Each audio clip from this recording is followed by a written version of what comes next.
مئی 2020 کے مطابق 4 شوال المکرم 1441 ہجری۔ آج جو ہمارا درس قرآن ہے وہ ہے سورۃ الزخرف آیت نمبر 34۔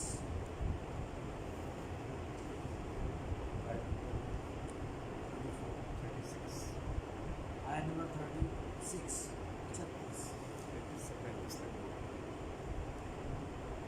اعوذ باللہ من الشیطان الرجیم بسم اللہ الرحمن الرحیم ومن يعش عن ذکر الرحمن نقید له شیطانا فهو له قرین وَإِنَّهُمْ لَيَصُدُّونَهُمْ عَنِ السَّبِيلِ وَيَحْسَبُونَ أَنَّهُمْ مُهْتَدُونَ حَتَّى إِذَا جَاءَنَا قَالَ يَا لَيْتَ بَيْنِي وَبَيْنَكَ بُعْدَ الْمَشْرِقَيْنِ فَبِئْسَ الْقَرِينُ صدق اللہ العظیم۔ ومن اور جو کوئی یعشو اندھا بنا رہتا ہے عن ذکر الرحمن رحمان کی یاد سے نقید تو ہم مسلط کر دیتے ہیں لہو اس پر شیطانا ایک شیطان فہوا بس وہ شیطان لہو اس آدمی کے لیے قرین اس کا قریبی ساتھی بن جاتا ہے۔ وَإِنَّهُمْ اور بے شک وہ شیاطین لا یصدونہم ضرور ان کو روکتے ہیں عن السبیل سیدھے راستے سے وَيَحْسَبُونَ اور وہ لوگ گمان کرتے ہیں انہم کہ بے شک وہ مہتدون ہدایت والے ہیں۔ حتیٰ یہاں تک کہ اذا جب جاءنا وہ آئیں گے ہمارے پاس قالا وہ کہے گا یا لیتا ہائے کاش بینی میرے درمیان وبینکا اور اے شیطان تیرے درمیان میرے اور تیرے درمیان بعد المشرقین مشرق و مغرب کی دوری ہو جاتی فبئس القرین بس یہ شیطان کتنا برا ساتھی ہے۔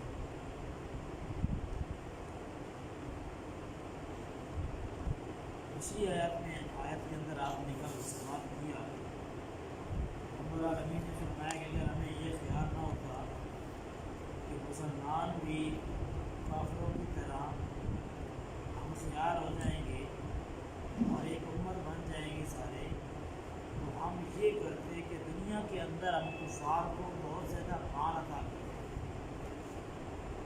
دنیا کے اندر مال و دولت کے انبار ان کے لیے ہم لگا دیتے، اس طرح کہ جو ہمارے انکاری ہیں ان کے گھروں کی چھتوں کو ہم چاندی کا بنا دیتے اور جن سیڑھیوں پہ وہ چڑھتے ہیں وہ بھی چاندی کی بن جاتی اور ان کے گھروں کے جو دروازے ہیں وہ بھی چاندی کے ہو جاتے اور وہ بیڈ وہ پلنگ وہ تخت جن پہ وہ تکیہ لگاتے ہیں وہ بھی چاندی کے اور سونے کے ہم بنا دیتے،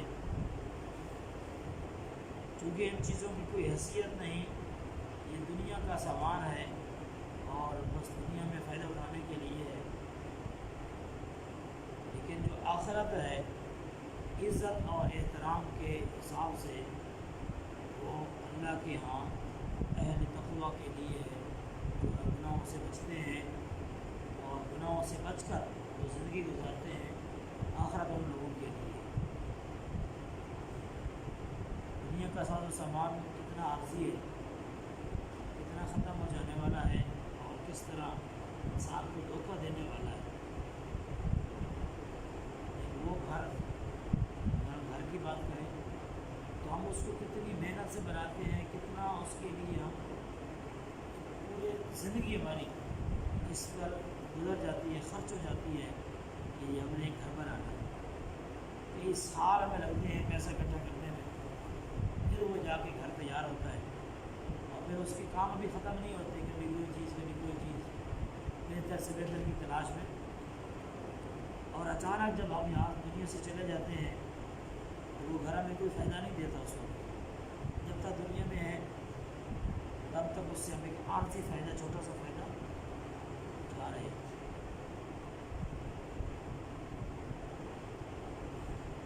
اگر انسان کسی کے ساتھ کوئی بھلائی کر کے جاتا ہے، کوئی اچھا کام کر کے جاتا ہے اللہ کی رضا کے لیے، کوئی بہتر کام کرتا ہے، تو یہ ایک ایسا فعل ہے جس کا فائدہ انسان کو دنیا کے اندر بھی ہوگا اور انشاءاللہ قبر میں حشر کے اندر بھی اس کا فائدہ ہے۔ محبوب کریم علیہ الصلوۃ والتسلیمات کے ارشاد گرامی ہے کہ ہر انسان کے 3 دوست ہیں۔ پہلا دوست موت آنے تک ساتھ دیتا ہے، دوسرا دوست قبر تک ساتھ دیتا ہے، تیسرا دوست جو ہے وہ ایسا دوست ہے کہ وہ انسان کو آگے بھی حشر میں بھی اور اس سے آگے بھی ساتھ دیتا ہے۔ آپ نے فرمایا کہ پہلا دوست جو موت تک ساتھ دیتا ہے وہ انسان کا مال ہے اس کو، مال سے ہم فائدہ اٹھاتے ہیں، جو چیز دل کرے وہ جا کے خرید لیتے ہیں، مال سے دنیا میں فائدہ لیتے ہیں، موت آئی مال کا فائدہ ختم۔ دوسرا دوست جو قبر تک ساتھ جاتا ہے وہ اہل و عیال ہے، جن کے لیے ہم سارا کچھ کرتے ہیں، وہ قبر تک جاتے ہیں، جب دفنا کے آتے ہیں تو واپس آ کے وہ بریانی کی پلیٹیں بھی کھاتے ہیں اور وہ ساری چیزیں کرتے ہیں، اور چند دنوں کے اندر وہ باپ جس نے بڑے محنت سے بچوں کو پالا وہ یوں بھول جاتا ہے اس کو، ان کو جیسے شاید وہ دنیا میں کوئی آیا ہی نہیں تھا، انسان ایسے بھول جاتا ہے۔ اور تیسرا دوست جو انسان کا ساتھ دینے والا ہے اور اصل دوست وہ ہے اعمال۔ پہلا دوست تھا مال، دوسرا دوست تھا اہل و عیال، تیسرا دوست اعمال۔ تو قبر کے اندر بھی ساتھ ہے انسان کے اعمال کیسے ہیں، اس حساب سے سزا جزا ہے، اور اس کے آگے بھی اعمال ساتھ جا رہے ہیں۔ اس دوست کی فکر کیوں نہ کی جائے جو ہر مشکل مرحلے میں ہمارے ساتھ ہے، اس دوست کو اصل دوست بنانا ہے، جگری دوست بنانا ہے، اعمال۔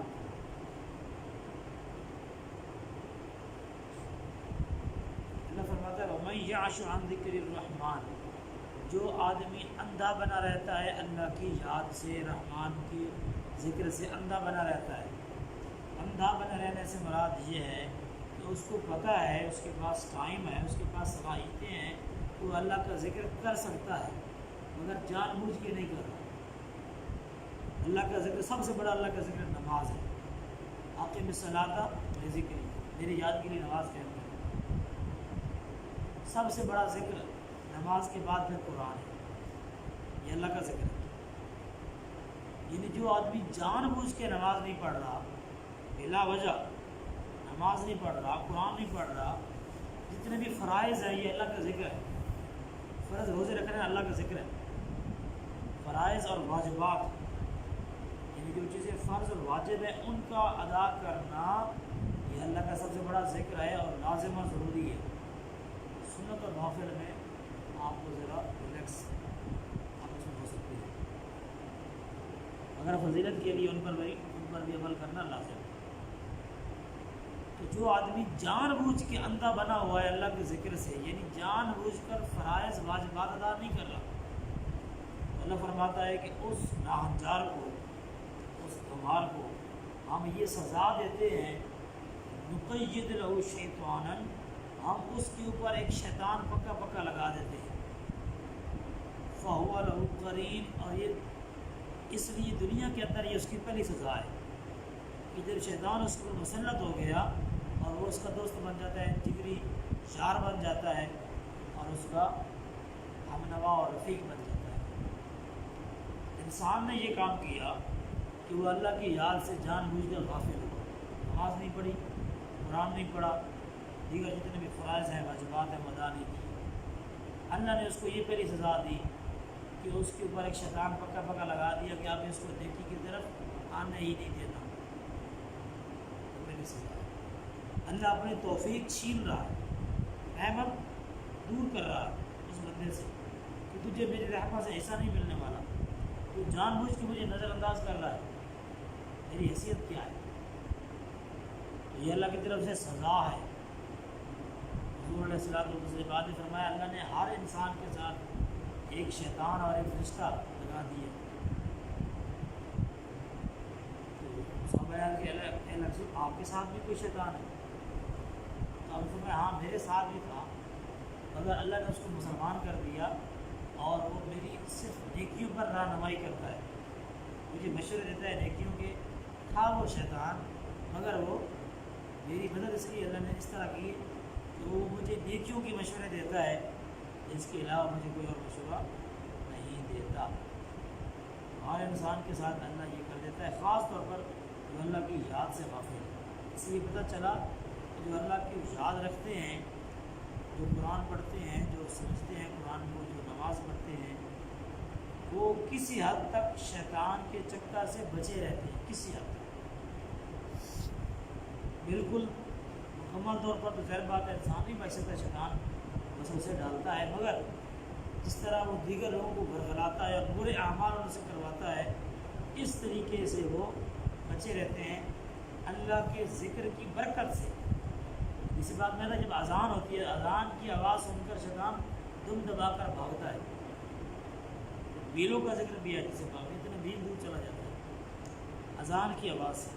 اگر جو شیطان، جو ابلیس اذان کی آواز سے بھاگتا ہے، کیا وہ قرآن کی الفاظ سن کے نہیں بھاگے گا؟ یقیناً بھاگے گا۔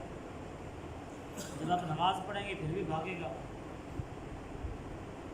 تو شیطان سے بچنے کا وظیفہ یہاں یہ بیان کیا گیا ہے کہ اللہ کا ذکر کیا جائے۔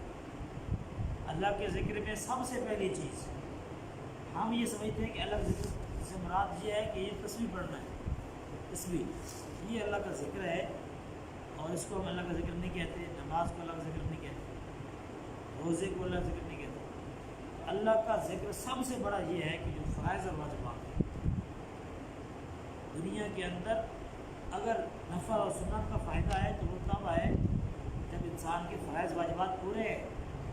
ایک آدمی فرض نماز نہیں پڑھتا مگر وہ نفلی روزے بڑے رکھتا ہے، کوئی فائدہ نہیں ہوگا اس کا، کچھ فائدہ نہیں۔ فرض روزے پہلے پھر نفلی روزوں کا فائدہ ہے۔ جو آدمی فرض نماز نہیں پڑھتا مگر وہ تسبیح خود پڑھتا ہے۔ آج بھی بہت سارے لوگوں کے ہاتھوں میں آپ کو تصویر نظر آتی ہے، بڑے بڑے منصب و فائز لوگ آج بھی تصویر گھماتے ہیں، اگر نماز کی طرف توجہ کم ہے، آپ کو نماز پڑھتے ہوئے نظر نہیں آئیں گے، تصویر پڑھتے ہوئے نظر آئیں گے، تو تصویر کا فائدہ اس طریقے سے نہیں ہوتا، کیونکہ فرض کی ادائیگی پہلے بہت ضروری ہے۔ تو شیطان اللہ رب العالمین مسلط کر دیتا ہے جو اللہ کو نظر انداز کرتا ہے، اس کے ذکر کو چھوڑتا ہے۔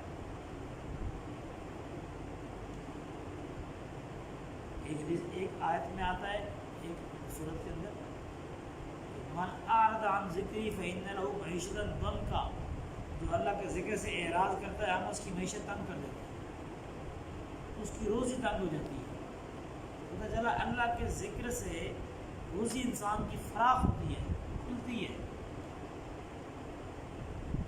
ایک صحابی نے عرض کیا کہ میری روزی بڑی تنگ ہے، مال تھوڑا بہت کماتا ہوں ایسے ختم ہو جاتا ہے، بڑا مشکل مہینہ جو ہے نا وہ ہو جاتا ہے۔ حضور نے فرمایا جو آدمی یہ چاہتا ہو کہ اس کی عمر میں اضافہ ہو، اور جو آدمی یہ چاہے کہ اس کے مال میں اضافہ ہو، حال یہ برا والدین، وہ اپنے والدین کے ساتھ اس نے سلوک کرے۔ ہم والدین کو ناراض رکھتے ہیں اور دنیا بھر کے لوگوں سے دعائیں کرواتے ہیں کہ آپ ہمارے لیے دعا کریں، ہمارا یہ مسئلہ حل ہو جائے۔ والدین گھر میں ہیں، وہ ناراض ہیں، ان کی خدمت ہی نہیں ہے۔ انبیاء علیہ السلام کے بعد، پروفٹس کے بعد دنیا کے اندر اگر کسی کی دعا قبول ہوتی ہے تو وہ والدین کی دعا ہے جو اولاد کے حق میں قبول ہوتی ہے انبیاء کے بعد۔ اگر ہم ان کو نظر انداز کرتے ہیں، ان سے دعائیں نہیں لیتے، ہم کہتے ہیں مولوی صاحب دعا کریں، بڑی پریشانی ہے، مولوی صاحب ہر نماز میں دعا کریں ہمارے پاس۔ مولوی صاحب دعا کا کر بھی دیں گے تو شاید اتنا فائدہ نہیں ہوگا جو فائدہ آپ کو والدین کی دعاؤں سے ہوگا۔ والد یا والدہ یا دونوں، تو ان کو راضی رکھا جائے، ہم سے دعائیں لیجیے۔ وَإِنَّهُمْ لَيَصُدُّونَهُمْ عَنِ السَّبِيلِ، وہ شیاطین ان کو ضرور سیدھے راستے سے روکتے ہیں۔ یعنی ایسا نہیں ہے کہ شیطان ساتھ لگا ہوا ہے اور مگر اپنا کام نہیں کر رہا۔ شیطان سستی نہیں کرتا، وہ پورا کام اپنا کرتا ہے۔ سستی تو مسلمان کرتا ہے اپنے کام میں، شیطان بڑا ایکٹیو ہے، وہ اپنے کام پورا کرتا ہے۔ لا یصدون، لام تاکید کیا ہے کہ وہ ضرور روکتے ہیں انہیں سیدھے راستے سے، صراط مستقیم سے روکتے ہیں۔ اور اس کے رزلٹ کیا نکلتا ہے؟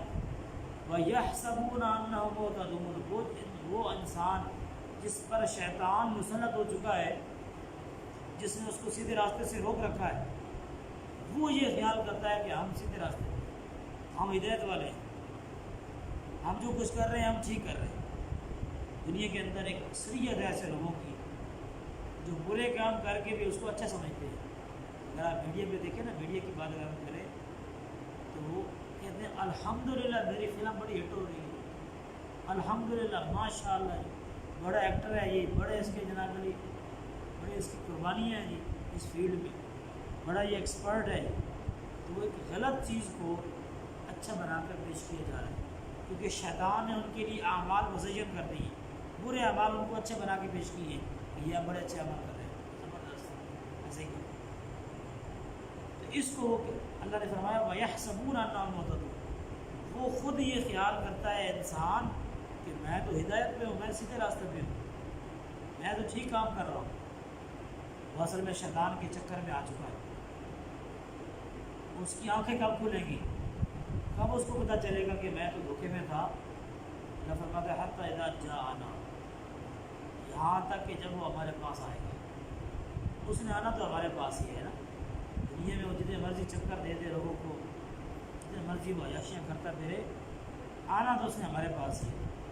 جب دیکھے گا کہ مجھے تو شیطان نے ورغلا کے رکھا ہوا تھا، میں تو بہت برا انسان تھا دنیا میں، تو اپنا جب انجام دیکھے گا تو کہے گا یا لیتا بینی و بینک، ہے کاش، افسوس۔ اب شیطان کو مخاطب کر رہا ہے، اپنے اس شیطان کو جو دنیا میں اس کو ورغلاتا رہا، بینی و بینک بعد المشرقین، اے شیطان کاش آج میرے اور تیرے درمیان مشرق اور مغرب کا فاصلہ ہو جاتا، تو مجھ سے اتنا دور چلا جائے۔ یہاں دو مشرق ہیں، دو مشرق فرمایا گیا ہے، مراد سے مشرق اور مغرب ہے،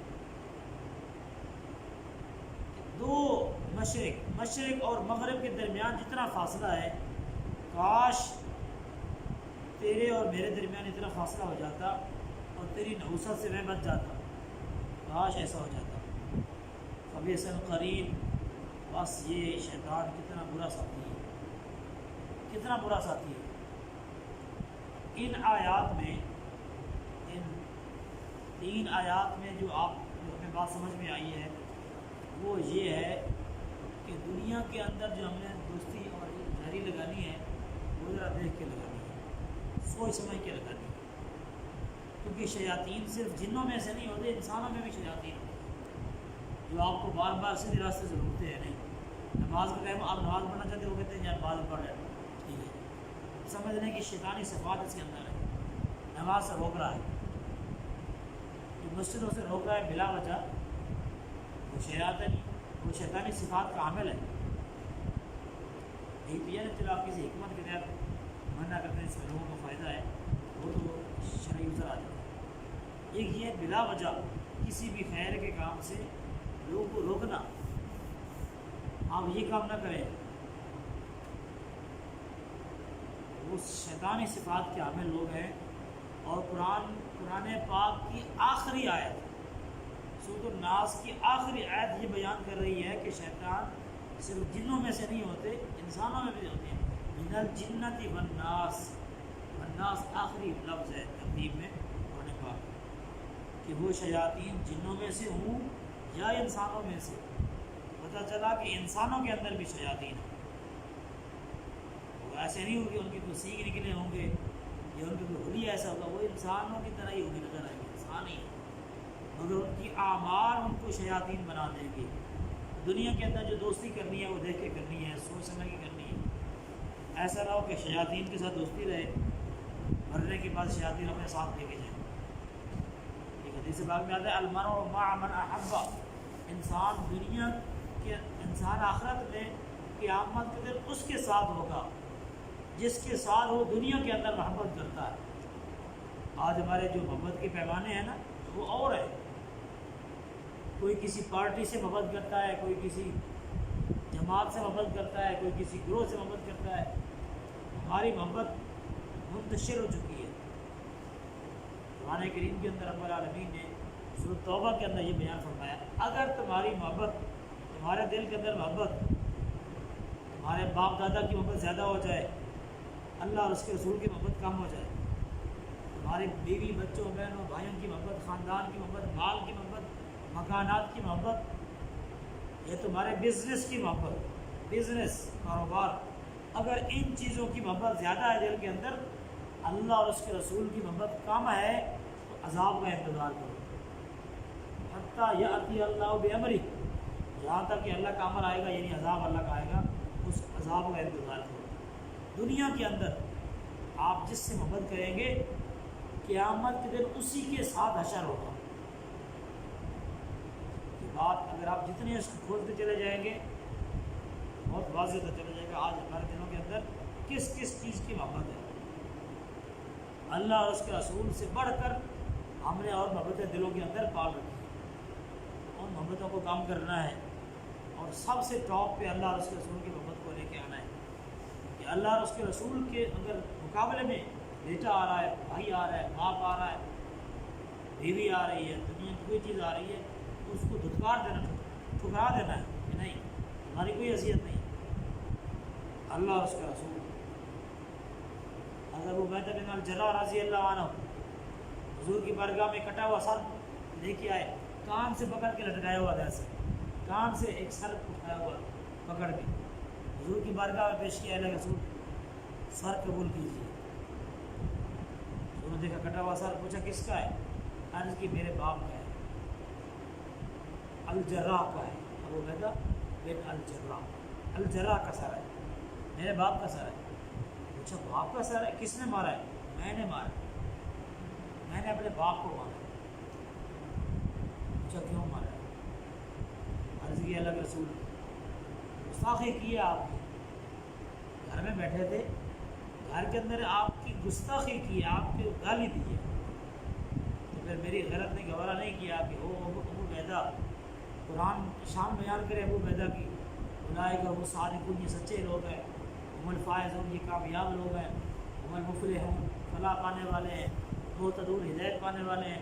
قرآن ہماری شان بیان کرے اور ہم جو ہے نا وہ محبت باپ کی زیادہ ہو، دل میں نبی کی محبت کام ہو، تو یہ میری غیرت نے گوارا نہیں کیا اللہ کے رسول۔ میں نے تلوار پکڑی ہے اور میں نے کہا کہ میرے نبی کے مقابلے میں آتے ہو، آپ کی حیثیت کیا ہے؟ تلوار ماری ہے اور گردن جدا کر دی ہے باپ کے تن سے، اور آپ کی بارگاہ میں پیش کر دیا ہے، اور آج دنیا کو بتا رہا ہوں کہ باپ کی محبت بعد میں ہے، پہلے اللہ اور اس کے نبی کی محبت ہے۔ یہ ہے صحابہ، یہ صحابہ کا کردار، نبی کی محبت دنیا کی ہر چیز سے بڑھ کر۔ حضور علیہ الصلوۃ والسلام نے فرمایا لا یؤمن احدکم حتی اکون احب الیہ من والدہ، نمبر 1 ووالدہ والناس اجمعین، پوری کائنات اس 3 چیزوں کے اندر آ گئی، پوری کائنات۔ فرمایا تم میں سے کوئی آدمی اہل ایمان نہیں ہو سکتا جب تک اپنے باپ سے بڑھ کر، ماں باپ سے بڑھ کر، اپنی اولاد سے بڑھ کر، اولاد کی محبت پوری دنیا پہ آج ہم نے حاوی کر رکھی ہے، ہر چیز سے زیادہ محبت ہمیں اولاد کو ہے، اولاد سے بڑھ کر، ماں باپ سے بڑھ کر، نمبر 3 تمام کائنات کی انسانوں سے بڑھ کر، جب تک میرے ساتھ محبت نہ کر لے کوئی مسلمان نہیں ہو سکتا، ایمان دل میں آ ہی نہیں سکتا۔ حضور کی محبت دنیا کی تمام محبتوں سے زیادہ ہو۔ حضور کی محبت ہی دراصل اللہ کی محبت ہے۔ اللہ کی محبت، اللہ کے نبی کی محبت ایک ہی محبت ہے، یہ دو محبتیں نہیں ہیں، یہ ایک ہی محبت ہے۔ دنیا کے اندر آج جو مسلمانوں کی صورت حال ہے، آج جو ہماری صورت حال ہے امت مسلمہ کی، یہ حالت پتہ نہیں اس لیے ہے کہ ہم نے دلوں کے اندر دیگر محبتیں پال لی ہیں، اپنے نبی کی محبت ہمارے دل میں بہت کم ہے، نام لینے بس برائے نام ہے، نام لینے کے لیے۔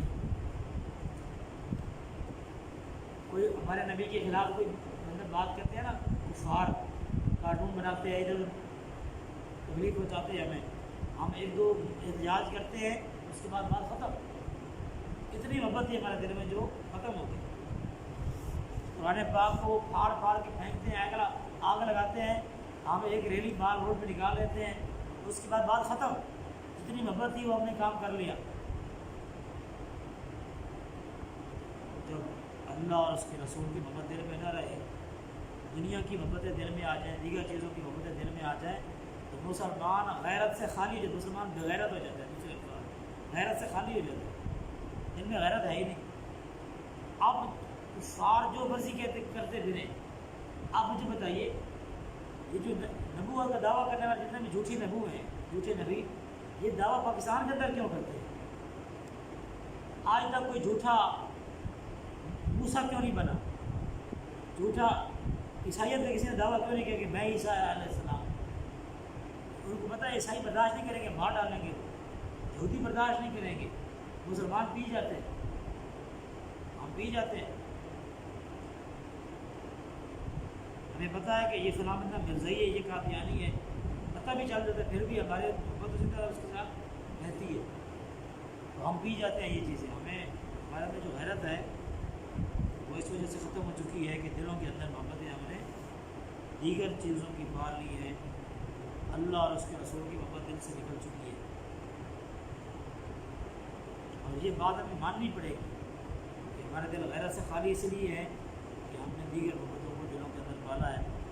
ہمیں اللہ سے دعا کرنی چاہیے کہ رب العالمین ہمیں اللہ اور اس کے رسول صلی اللہ علیہ وآلہ وسلم کے ساتھ کامل ترین اور سب سے زیادہ مکمل کامل محبت نصیب فرمائے، اور اسی محبت کے نتیجے میں ہمیں اعمال حسنہ بجا لانے کی توفیق عطا فرمائے۔ وآخر دعوانا اللہم صلی وسلم علی سیدنا حبیبنا و شفیعنا محمد صلی اللہ علیہ العالمین۔ ہماری حاضری اپنی بارگاہ میں قبول فرما، غلطیوں کوتاہیوں سے درگزر فرما، اپنی اور اپنے حبیب صلی اللہ علیہ وآلہ وسلم کی کامل محبت نصیب فرما، اطاعت کاملہ کی توفیق عطا فرما۔ یا العالمین کتاب و سنت کی محبت اور عظمت دلوں کے اندر پیدا فرما، کتاب و سنت کی رحمت اور برکت نصیب فرما، امت کے حال پہ رحم فرما، مسلمانوں کو عروج اور غلبہ عطا فرما، اپنی تہذیب و ثقافت کے دائرے میں رہ کر زندگی گزارنے کی توفیق عطا فرما۔ یا العالمین اغیار کی سازشوں سے محفوظ فرما، میڈیا کے نادینی پروگراموں سے محفوظ فرما۔ یا رب العالمین شر دنیا اور شر شیطان سے محفوظ فرما۔ وصلی اللہ علیہ